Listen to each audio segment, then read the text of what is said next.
Because one thing that will make you invincible to the enemy is the level of influence you command. And influence in this context is not just human connection. You don't need God to build human connection. Influence in this context is authority in the spiritual. There are two kinds of influence that every believer must have. The first kind of influence you must have is an advantage, a position of favor with God. And the second kind of influence you must have is authority over demons and demonic entities. If you don't have influence in the spirit, the day you require intervention, it will be scarce from your borders. And the day you want to resist spirits that try to mess up your context, you will discover that you are a Christian does not give you authority over demons. You can carry new creation reality and begin to argue this, but we don't need to take the argument far. Not every Christian today is casting out demons. If every Christian have authority over demons, all of us should cast out demons.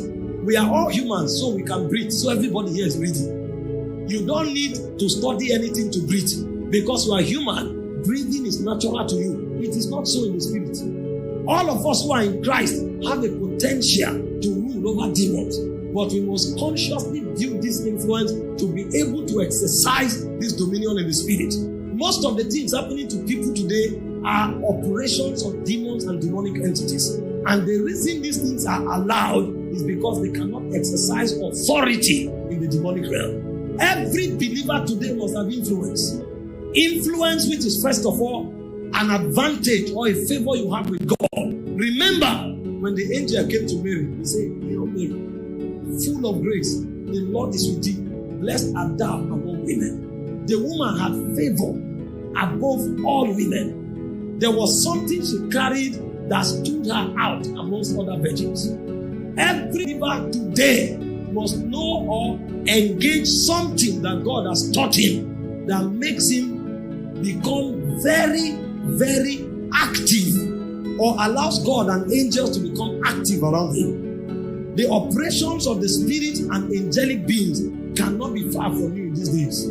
If they are far, there is problem. So you must know what to do to keep these beings actively operational within your context. If you don't have influence in the last days, you are doomed. The second thing you must have as an advantage now is favor. Why influence is favor with God and authority over demons. Favor is actually authority in the realm of men that commands the allegiance of men. And it doesn't just command the allegiance of men, it commands it to a point where you get what you don't deserve. If you live only on the strength of equity in the last day, you have a problem. The reason is because there are so many manipulations in the visible realm that deny people what they deserve. That's why today you find first-class people roaming the street without jobs. Today you find very competent people who are qualified for whatever, not having it. I heard a story of a young man. He applied for the Nigerian Navy and he passed every test. He came to the final point where they say they stand before the rednecks. Those are the generals. And so when you come there, it is like the final screening where they check you out and to ensure you have met everything, so they approve you for commissioning. When he showed up, everybody who showed up had a candidate. And they asked him, whose candidate is he? All they had was certificate intelligence and competence. And the generals were shocked. How did you make it here? You don't have a candidate, or you are not somebody's candidate and you reached here. How? I'm not telling you stories. I was in Warri in 2012 when I heard this. They called another officer and said, you don't transfer to me. The guy wanted to argue. They kicked him in barracks. True life story. At that point, all he needed was for one general to just say, since he has reached here, let's go. But there was nobody to speak with him, speak for him where it matters.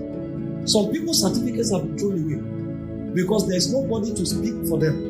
Some people's destinies have been concluded in the negative because there's nobody to speak for them. There are many people who, with great potential, warfare have destroyed them because they just brought their name up and nobody spoke for them. And then in that cycle, they were blacklisted. And everybody who left that cycle condemning them and ostracizing them. And so for the rest of their lives, everything they did was stunted because men didn't speak for them. When you have favor, you command the allegiance of men. In Genesis chapter 12, verse 36, the children of Israel were in captivity for 400 years. 430 years to be exact. And when God came, He said, I will give favor. That's the power He gave them to the Israelites. And He said, the Israelites spoiled the Egyptians. He said, go and tell your lords to give you their golds, their jewelries. And the people could not say no. Because when a man has favor, he commands the allegiance of others. People will support him. People will bow to him. People will serve him. They won't know why. Not because he's the best. He has an economy in the spirit. And even the things that man does not deserve, by every standard, you can see it. He will be the one having it. And sometimes they are arrogant about it. But because they have favor, favor is speaking for them. You hate them, there's nothing you can do about it. If you want to be invincible in this realm, one thing that must not be lacking is favor. The moment you begin to lack favor, you begin to disalign with men. You have the best motive, you have the best intention, you have the best product, you have the best talent, you have the greatest commitment, but you will be the rejected one. Every man who is invincible, something working on his life that you can always bank on is favor. It's not all the time that men are competent. It's not all the time that men are qualified. If all you have is competence, you are in trouble. The world we are living in now, you can't begin to talk only on the frequency of rights and wrongs. If you are arguing on the scale of rights, you will be a victim 1,000 times. Beyond what is right and what is wrong, who is correct and who is wrong, there has to be something on your life that gives you the advantage, especially when you are running with men. That thing is called favor. You find people who are going ahead in life today, go and check. There are many aspects of their life you can't explain. Many times, something moved men to support them, even men that don't know them. Did you not read about David? He said David desired to drink water from the well that was in the garrison of the Philistine. And 3 generals. These are not common men. These are men that have rank in the army. These are men that have something to live for. They jeopardized their lives and went to fetch water for David to drink. That means David's test was equivalent to 3 lives. And they were willing to waste themselves any day, any time because of David. What is that? It's called favor. You will struggle through life, optimize the life again and again, except as favor begins to work for you. If favor is not at work in your life, you're in trouble, my brothers and sisters. What you need in your life to succeed is called mercy. Why favor gives you what you don't deserve? Mercy exonerates you from what you deserve. The reason is because you will make a lot of mistakes many times before you get to the top. And many times the mistakes you will make will be enough to disqualify you. Many times men will rise up against you for no reason. And they will be too powerful for you to even imagine you will fight with them. Many times spirits will stand up to make you a victim. The Bible said in Lamentations chapter 3 verse 22, it said to subvert a man in his cause, the Lord approveth not. And the reason is because he said his compassion faileth not. He said it is for the Lord's mercy that we are not consumed. His compassion faileth not. Every man you see who is invincible is enjoying mercy. The day mercy is withdrawn from his life is finished. I'm telling you the truth. Believe this and believe it with the whole of your heart. If mercy is withdrawn from your life, you are finished. You will deploy yourself to ensure that you have more than enough of these things that work in your life. Because these things will make you invincible. Our world is wicked. Our world is in darkness. The Bible said the habitation of darkness, of cruelty. That's where we are living in. And so for you to succeed, for you to fulfill God's mandate for your life, you must have mercy speaking for you every morning. That's why the Bible said in James chapter 2 verse 13, it says mercy prevails over judgment. There are many things concluded to destroy you. There are many things concluded to crush you. You will not even be aware. Mercy will exonerate you, and many times you will not even know. It's when you leave this world, they will show you that you didn't die once. You died 35 times, but 34 occasions, mercy exonerated you. You may not know. Some of you sitting here are supposed to be dead a long time ago. What you are spending now is called mercy. Some of you, what came for you in your mother's womb. Some of you, what came for you the day you were born. Some of you, even while you are coming for this service this evening, there was a calendar of death that you don't know you were saved from. The reason is because mercy. When you get to heaven, you discover that nobody died once. They say a cat has 9 lives. A believer has more than 1,000 lives. Many times, mercy saves him again and again and again. He's not just aware. This is why you have to constantly deploy mercy in your life. Because most of the things mercy will do for you, you will not be aware. And so in order to live victoriously, unconsciously, you need the equation of mercy to be added into your life. The final thing you need is wisdom. Wisdom is the authority to walk through destiny according to what was written. When you're coming to destiny, there are lots of things that want to deviate you, either by omission or by commission, either by persuasion or by force. It will want to take you away. And the path we are following is a narrow path. The gate is a narrow gate. You will need a lot of wisdom to walk circumspectly. The book of Ephesians chapter 5 verse 15, it says, walk circumspectly, redeeming the time, for the days are evil.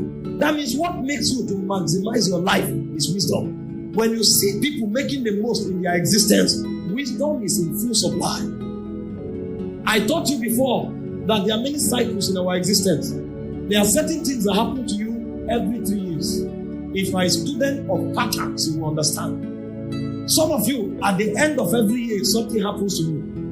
So you know that as you are approaching December, there will be a shift. Some of you, your cycle is at your birthday. Every time you are approaching your birthday, something happens. And so you know it's a cycle.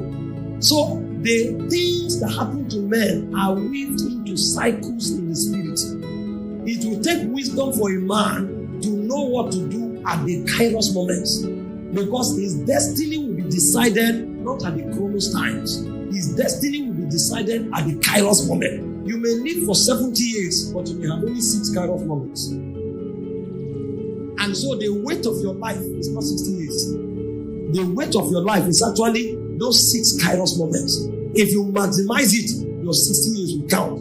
But if you don't maximize it, even if you live for 120 years old, you will not make any impact. That's why Methuselah is not the most relevant man on earth. It doesn't take age. It takes wisdom. Maximizing Kairos moments in order to live an invincible life. There are many people that have wasted their Kairos moment, and so they live their Chronos moment as slaves. What enthrones you as a king on earth is what you do with your Kairos moment. If you waste your Kairos moment, your Chronos moment will become a slavery moment for you. That's why you see some people slaving all their lives, because they wasted the time when kings were coronated. You want to succeed? You want to live the invisible life? You must have influence in the spirit. That's an advantage with God and authority over demons. You want to succeed in life? You must have favor. That is the authority over men that commands their allegiance and causes you to receive from men much more than you deserve. You want to succeed in life? You must have mercy, which is the authority that exonerates you from the judgment and the evil that you deserve.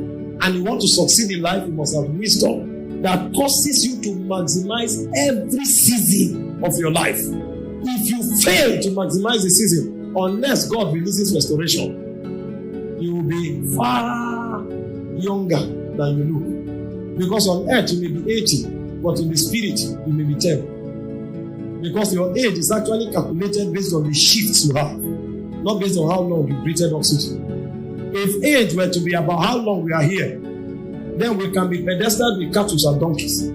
But it's beyond how long. It is based on strategic moments.